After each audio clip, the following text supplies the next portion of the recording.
Bien, Loïc et Béatrice Bertrand, nous sommes parents de 8 enfants, dont frère Clément Marie, que beaucoup d'entre vous connaissent.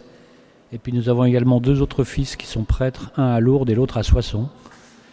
Voilà, nous sommes grands-parents de 4 petits-enfants, plus 2 à venir entre fin octobre et début novembre. Voilà. Et puis nous sommes foyer amis depuis le démarrage, en fait, c'est-à-dire 2002. On n'entend pas. Nous sommes foyer amis depuis le 2002, date du démarrage des foyers amis. Vous entendez bien là? Non, toujours pas. Bah, c'est pas grave, je vais prendre l'autre micro alors.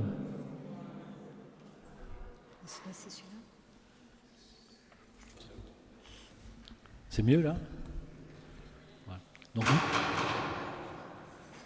Donc, Thierry, moins de bruit s'il te plaît. Les Marseillais, il faut toujours qu'ils se fassent remarquer, c'est normal. Non, c'est pas là. On a 2 maçons, il y a un maçon ardéchois aussi.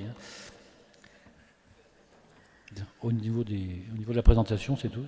Donc on est foyer amis depuis 2002, date de la création des foyers amis de Notre-Dame, qui est donc le mouvement d'oblature rattaché à la communauté.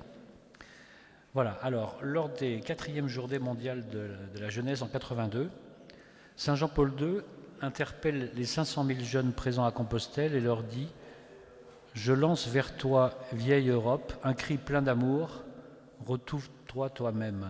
Retrouve-toi toi-même. » C'était un appel pressant à tous ces jeunes ou à tous ces peuples de tous les pays européens à retrouver leur tradition et par là surtout la tradition, c'est-à-dire nos racines chrétiennes, comme vous l'entendez depuis avant-hier.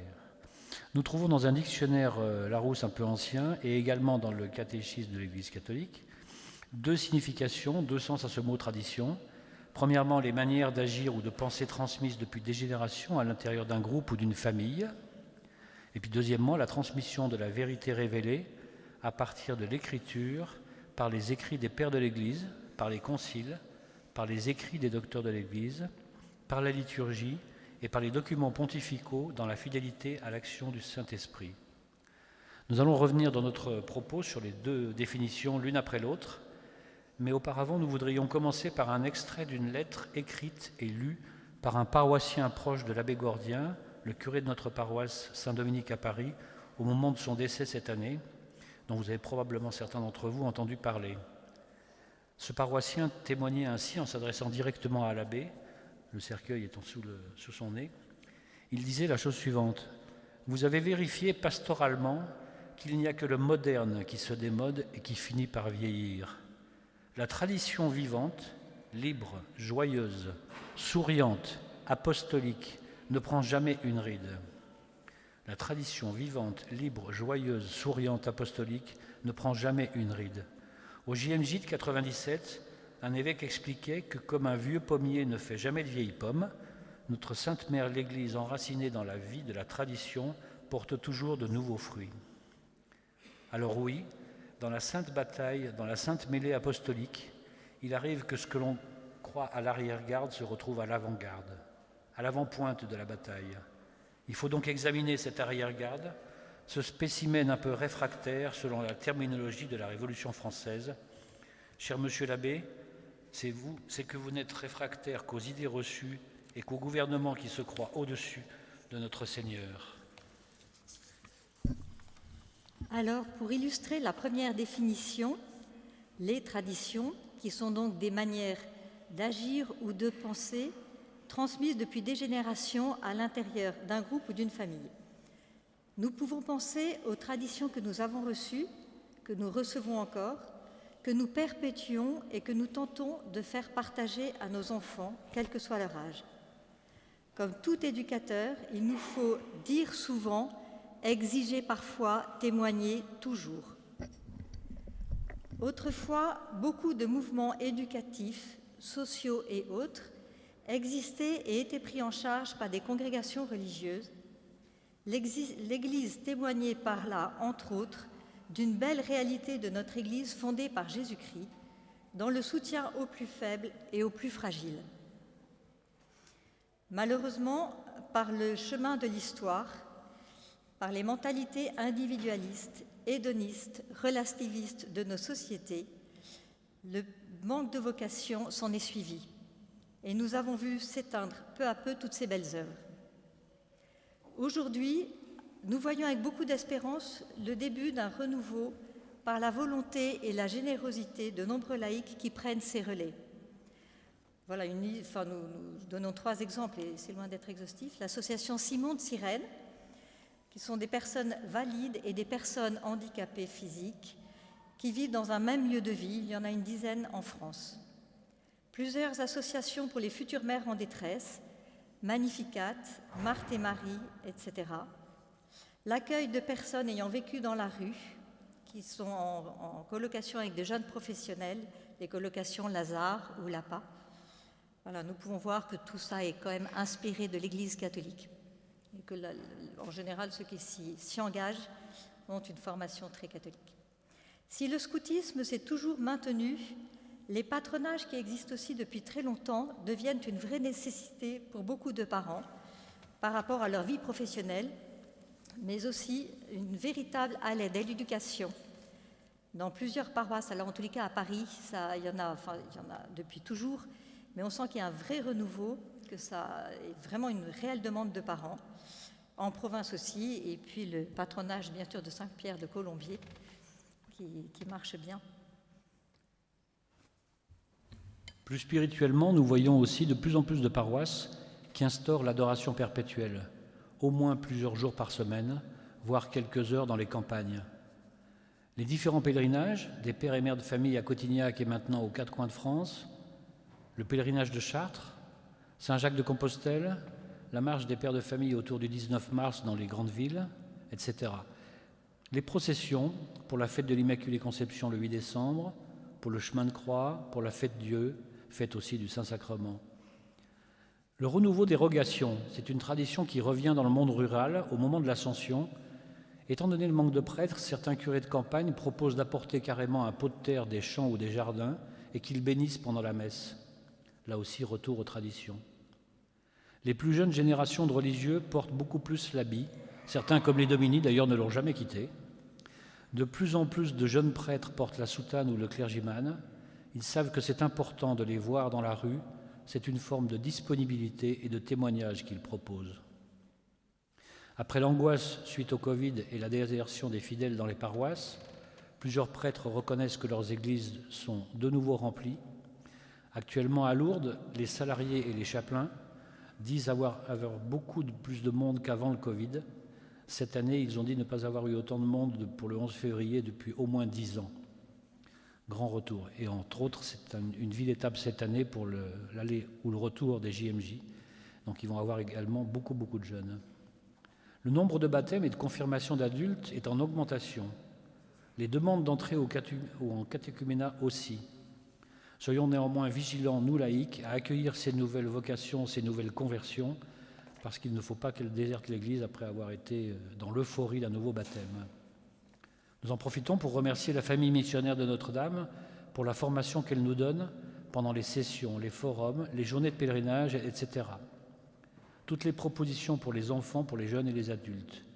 Elle nous donne les moyens de perpétuer ainsi les traditions et les exigences des prières dans nos familles, la fidélité à la messe dominicale, si possible hebdomadaire, des chapelets en famille, des bénédicités, des confessions régulières.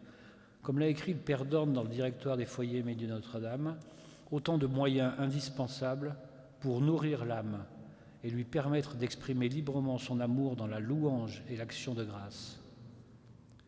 La communauté nous aide ainsi à nous rappeler que toutes ces traditions dans la foi sont aussi un devoir de transmission. Alors le deuxième point, la tradition, et Jean-Paul II à Compostelle. Jean-Paul II lançait donc ce cri aux jeunes, mais qui aurait dû retentir dans toute l'Europe. Je lance vers toi, vieille Europe, ce cri plein d'amour. Retrouve-toi toi-même, sois toi-même, découvre tes origines, ravive tes racines, revis ces valeurs authentiques qui ont rendu ton histoire glorieuse et ta présence sur les autres continents bienfaisante. On voit que c'est un appel encore très, très actuel pour nous tous. Cet appel, lancé par Jean-Paul II en 1982 à Saint-Jacques-de-Compostelle, ne semble avoir pris aucune ride aujourd'hui. Et pourtant, il fut prononcé avant la chute du mur de Berlin et l'adhésion à l'Union européenne de plusieurs pays de l'Europe occidentale et centrale. Ce projet européen, le pape polonais en fut un artisan tout au long des 27 années de son pontificat. Il faut avoir en tête que lorsque Jean-Paul II a été élu, il était le premier pape non italien depuis plus de 5 siècles. Il voyait l'Europe comme un ensemble de nations unies par une même culture. Il fallait probablement quelqu'un venu des pays de l'Est pour promouvoir cette vision et en avoir une conscience extrêmement forte. Jean-Paul II a vécu l'essentiel de son sacerdoce dans un pays profondément européen, mais otage de la puissance soviétique qui dominait. L'idée d'Europe comme communauté de nations avait déjà été portée par un autre pape, Pie XII. Ce dernier avait vigoureusement soutenu dès le début la construction européenne. Au lendemain de la Seconde Guerre mondiale, celle-ci s'imposait. Elle était motivée par l'exigence de réconciliation par l'exigence de réconciliation des peuples qui s'étaient fait la guerre pendant des décennies. Voici quelques mots de Pie XII en 1957, participant au Congrès d'Europe. Vous voulez procurer, par les meilleurs moyens possibles, à l'Europe tant de fois déchirée et ensanglantée, une cohésion durable qui lui permette de continuer sa mission historique. S'il est vrai que le message chrétien fut pour elle comme le ferment déposé dans la pâte, qui la travaille et en fait lever la masse, il n'est pas moins vrai que ce même message reste aujourd'hui comme hier la plus précieuse des valeurs dont elle est dépositaire. À chaque société humaine, le christianisme apporte un élément de croissance et de stabilité. Surtout, il dirige leur marche en avant vers un but bien défini et leur donne l'immuable assurance d'une patrie qui n'est pas de ce monde et qui seule connaîtra l'union parfaite, parce que procédant de la force et de la lumière de Dieu lui-même. Ensuite, Jean XXIII et surtout Paul VI ont envisagé l'Europe dans un cadre nouveau. Au début des années 60, Jean XXIII affirmait que l'Europe est imprégnée de culture chrétienne, qu'elle est née de 2 sources, Saint Benoît et ses moines à l'ouest, Saint Cyril et Méthode à l'est. Il aimait la tradition et croyait que l'Église peut être d'autant plus jeune qu'elle est ancienne. Paul VI déclarait ainsi aux évêques d'Europe en 1975, le 18 octobre, « Ne peut-on pas dire que c'est la foi chrétienne, la foi catholique qui a fait l'Europe au point d'en être comme l'âme ? L'avènement de la science et de la technique, celui de la richesse productive ont donné lustre et puissance à l'Europe. Ils ne lui ont pas donné une âme.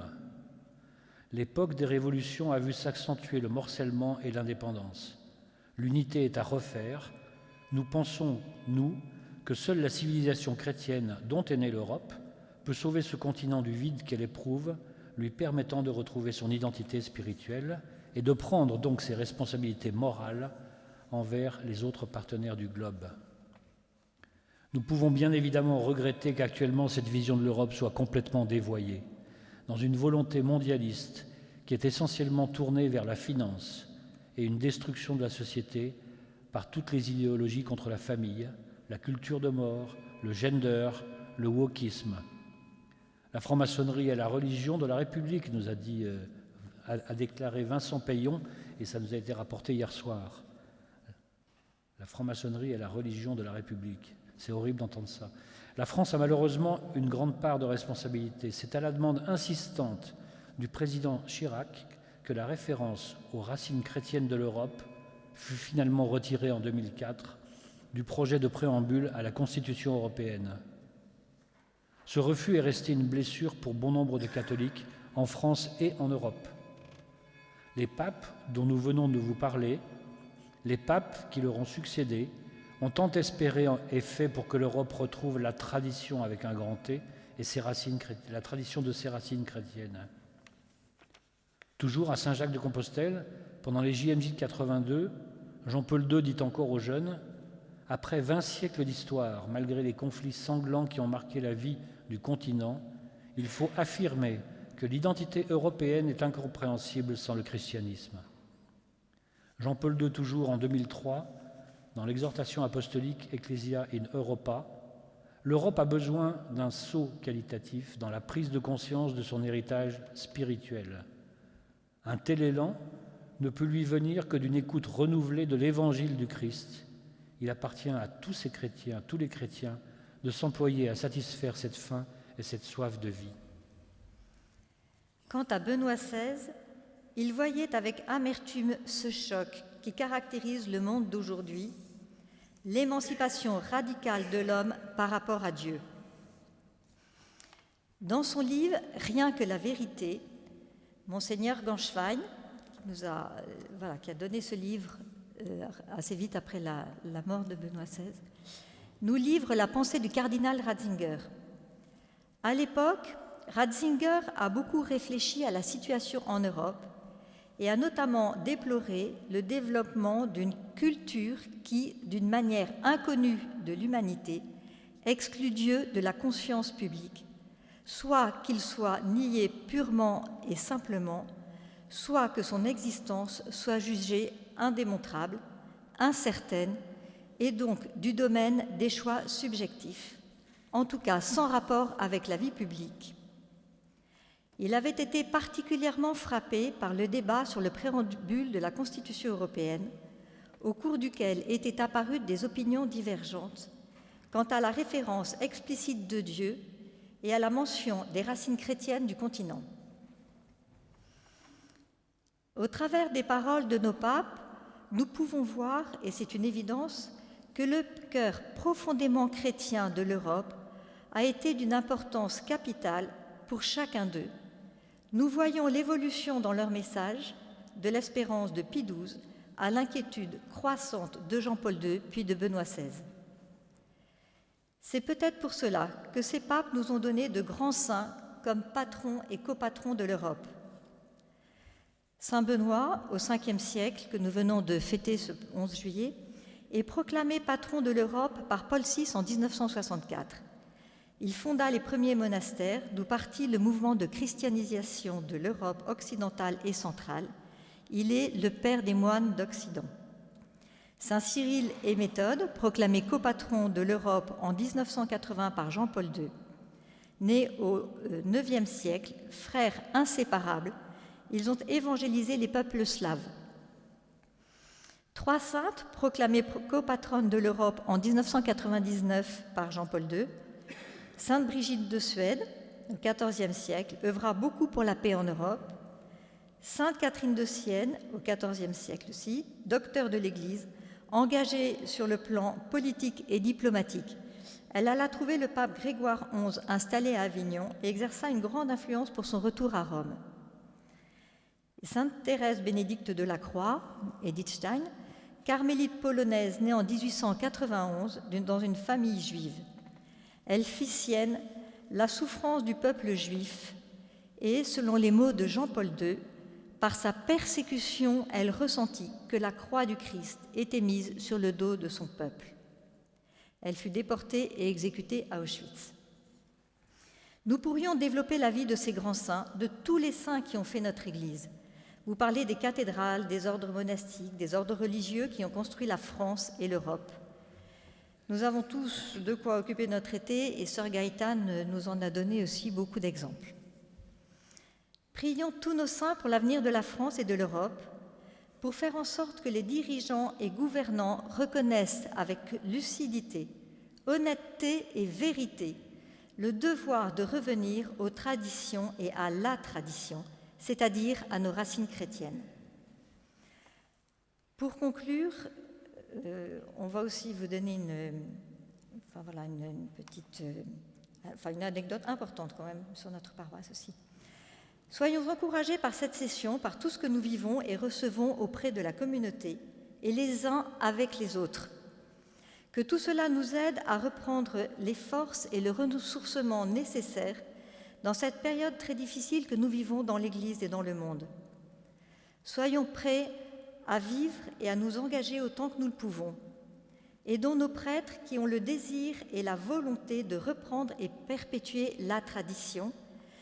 Encourageons-les, soutenons-les, comme nous devons soutenir la communauté dans tout ce que nous recevons ici, par notre participation aux différentes missions.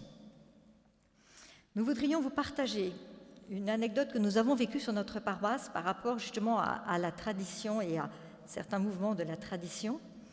Donc avec l'abbé Gordien dont nous avons parlé au début. Il avait un très très grand sens du sacré, de la liturgie. Il a beaucoup accueilli les Domini, il a rencontré Saint-Clément Marie et plusieurs frères et sœurs. Notre regret, c'est que ça n'a duré que 3 ans, qui est arrivé il n'y a que 3 ans sur notre paroisse, mais il y a une vraie communion entre la communauté et lui, vraiment. Et il a un très grand sens de la liturgie. Il a été, pour ceux qui ont lu son testament spirituel, très attaqué par les membres de l'Église parce qu'il avait trop d'enfants de cœur, parce qu'il avait de trop belles chasubles, parce que il nous a donné l'adoration permanente. Voilà, beaucoup de très belles choses. Une très très grande fidélité au magistère et en communion avec tout ce qu'on reçoit dans les enseignements ici. Et nous faisons de la préparation au mariage sur notre paroisse. Et en septembre, un jeune couple, une cinquantaine, 40 ans à peu près, est venu nous rejoindre. Et quand ils se sont présentés à la première réunion des accompagnateurs pour la préparation au mariage, ils se sont présentés en disant « Nous sommes un couple mixte ». Elle venait en fait de la tradition lefévriste et lui était plus proche du style de Vatican II et de la messe de Paul VI, avec le côté très sacré. Et elle a dit, en fait, ça a été une grande souffrance pour nous pendant toutes nos premières années de mariage, il doit avoir 10 ou 15 ans à peu près de mariage, parce que ça les obligeait tous les dimanches à aller une fois dans le rite de Paul VI, une fois du côté des lefévristes. Et ils nous ont dit, depuis qu'on a connu l'abbé Gordien, qu'on l'a vu quand il est arrivé sur cette paroisse, il nous a tellement expliqué, tellement montré le sacré de cette messe aussi de Paul VI, que maintenant, ça y est, nous sommes installés et elle nous a dit « j'ai compris ». Donc l'importance du sens du sacré. Cela pour dire que l'essentiel est avant tout, justement, dans le sacré de la liturgie et dans la formation que nous recevons. Et nous finissons par un numéro de Lumen Gentium, le numéro 37, qui vraiment nous rappelle le soutien que nous devons avoir pour ces prêtres qui veulent vraiment retrouver la beauté de la tradition dans la liturgie, dans la formation aussi qu'ils veulent nous donner, comme les Domini. De ce commerce familier entre laïcs et pasteurs, il faut attendre pour l'Église toutes sortes de biens. Par là, en effet, s'affirme chez les laïcs le sens de leur responsabilité propre, leur ardeur s'entretient et les forces des laïcs viennent plus facilement s'associer à l'action des pasteurs. Ceux-ci, avec l'aide de l'expérience des laïcs, sont mis en état de juger plus distinctement et plus exactement en matière spirituelle aussi bien que temporelle, et c'est toute l'Église qui pourra ainsi, renforcée par tous ses membres, remplir pour la vie du monde plus efficacement sa mission.